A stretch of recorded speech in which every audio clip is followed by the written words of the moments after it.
ओम श्री गणेशाय नमो नमः। जय श्री राम।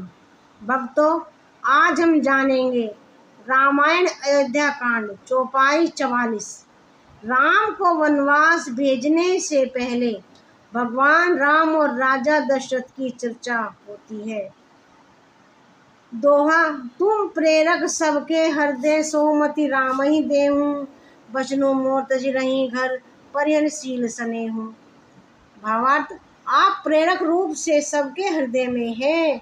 आप श्री रामचंद्र जी को ऐसी बुद्धि दीजिए जिससे वे मेरे वचन को त्याग कर और शील स्नेह को छोड़कर घर पर ही रह जाएं। ऐसा राजा दशरथ भगवान शिव से प्रार्थना करते हैं।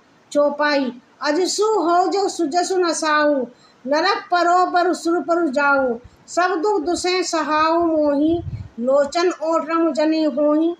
अर्थात जगत में चाहे अपयश हो, सुयश हो, नष्ट हो जाए, चाहे नए पाप होने से मैं नरक में गिरूं अथवा स्वर्ग चला जाऊं, पुण्य कर्मों के फलस्वरूप मिलने वाला स्वर्ग चाहे मुझे न मिले और भी सब प्रकार के दूसरे दुख आप मुझसे सहन करा लें, पर श्री रामचंद्र मेरी आंखों की ओट न हो।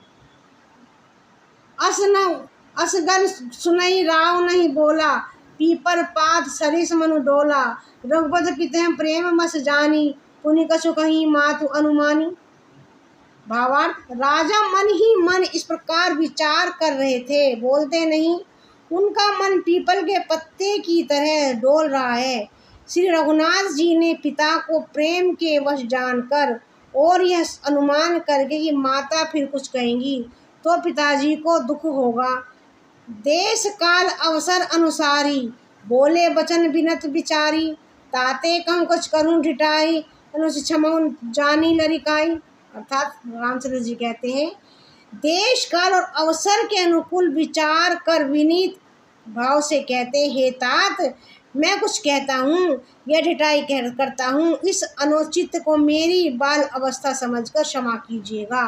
अति लघु बाध लागी दुख पावा, कहूँ न मोहि कही प्रथम जनाबा, देखी गोसाई पूछई माता, सुनी प्रसन्नु एभय शीतल गाता। अर्थात इस अत्यंत तुच्छ बात के लिए आपने इतना दुख पाया, मुझे किसी ने पहले कहकर ये बात नहीं जताई।